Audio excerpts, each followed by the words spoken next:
Sí, están buenos los dos temas para analizarlos porque es algo que nos estamos enfrentando quizás los pediatras que estamos haciendo internación en terapias intensivas y en los hospitales.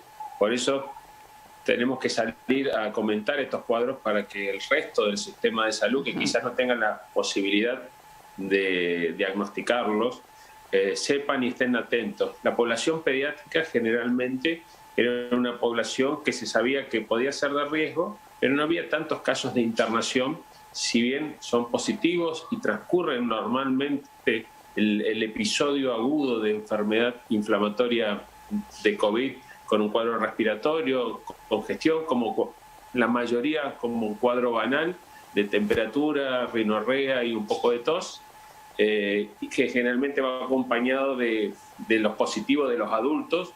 Se vio en estos últimos 6 a 8 meses de literatura internacional que aparecen cuadros que se llaman síndrome inflamatorio multisistémico secundario a COVID en niños, generalmente en niños un poco mayores, no tan bebés menores de 4 o 5 años, sino un poco mayores y hasta cercanía a la adolescencia, que comienza con una sintomatología alejada y hasta muchas veces vienen los pacientes que dicen que no han tenido COVID y han sido contactos estrechos o ha pasado la enfermedad sin sintomatología y a los 15, 20 o 30 días después comienzan con dolores abdominales importantes, no un dolor cólico que dura unas horas y desaparece, se instala un dolor importante en el niño o el adolescente, comienza con fiebre persistente de más de 48 horas, decaimiento general, se ve signos de inflamación de mucosa, comienzan con conjuntivitis,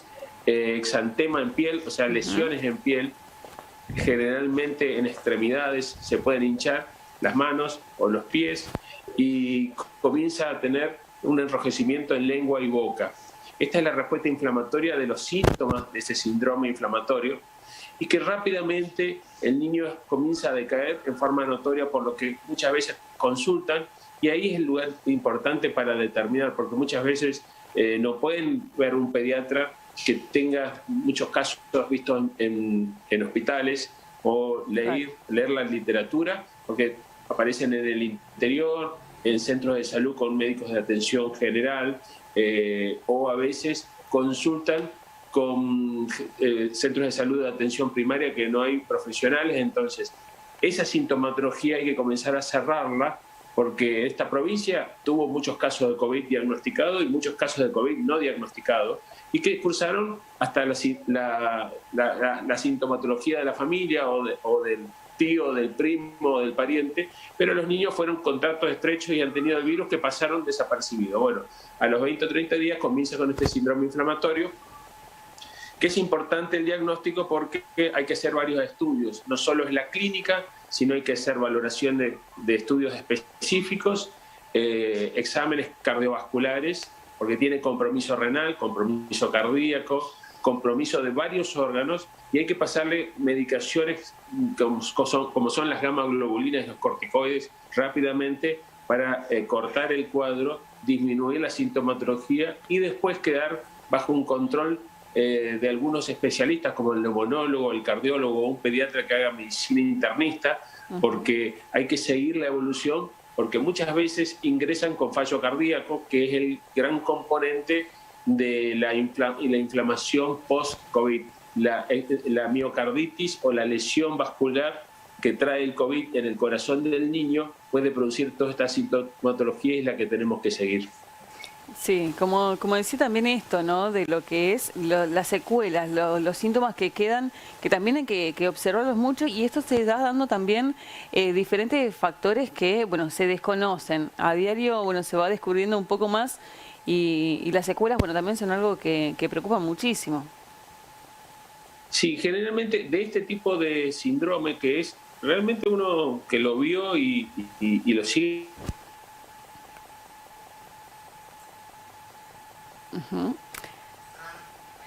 Bien, estamos escuchando al doctor Luis Pico, tenemos un pequeño problema de conexión, ya vamos a retomar la comunicación, pero bueno, estamos hablando sobre justamente lo que es el COVID-19 en los niños.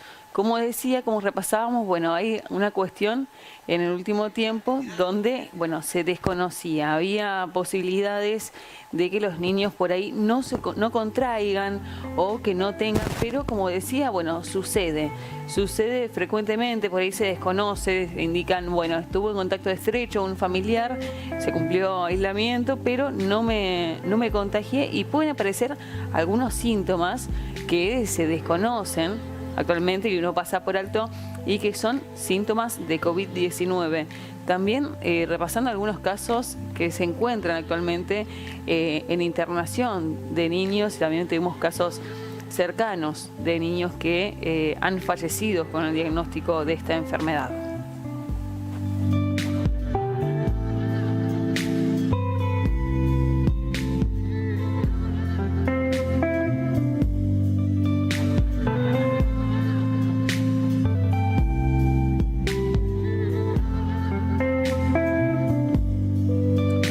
Retomamos la comunicación con el doctor Luis Pico. Tuvimos un pequeño problema, inconveniente con la conexión. Estamos nuevamente. ¿Doctor, me escucha?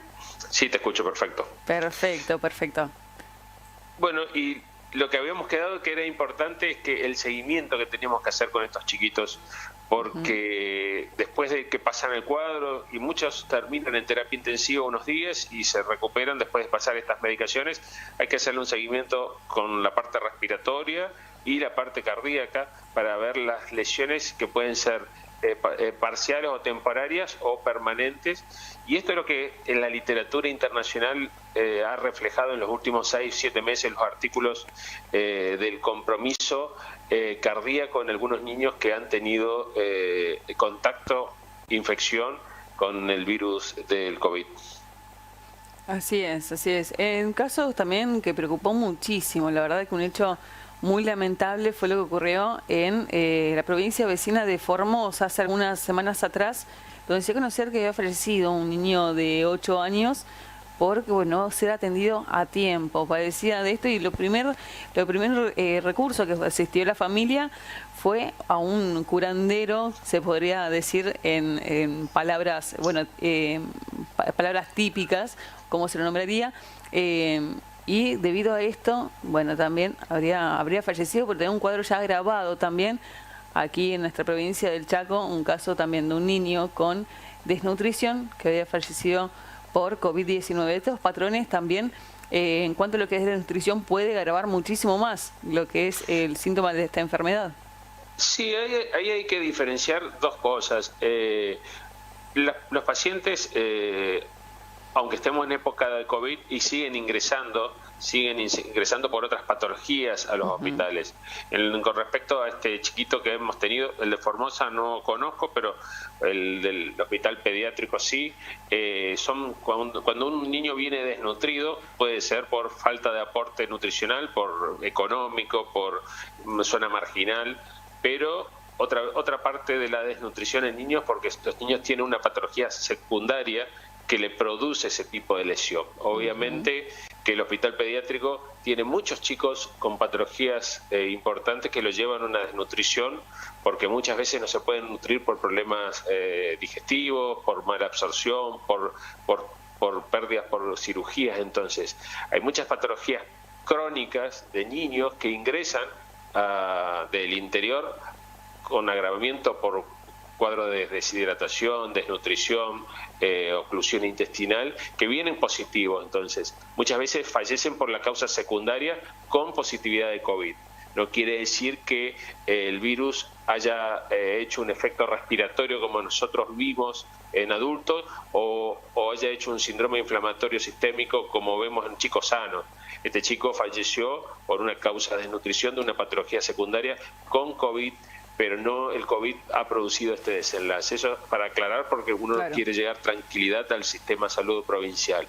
El síndrome inflamatorio sistémico sí es una patología que se ve en un lugar donde ha habido mucho COVID, y en un porcentaje pequeño de los niños pueden producir esta inflamación, que por eso uno decide hablar para que el resto del sistema médico lo puedan conocer, porque es bien particular de pediatría, pero si un paciente va al interior y lo ve con esta sintomatología un médico general, rápidamente tiene que ser derivado a un centro con capacidad de atención.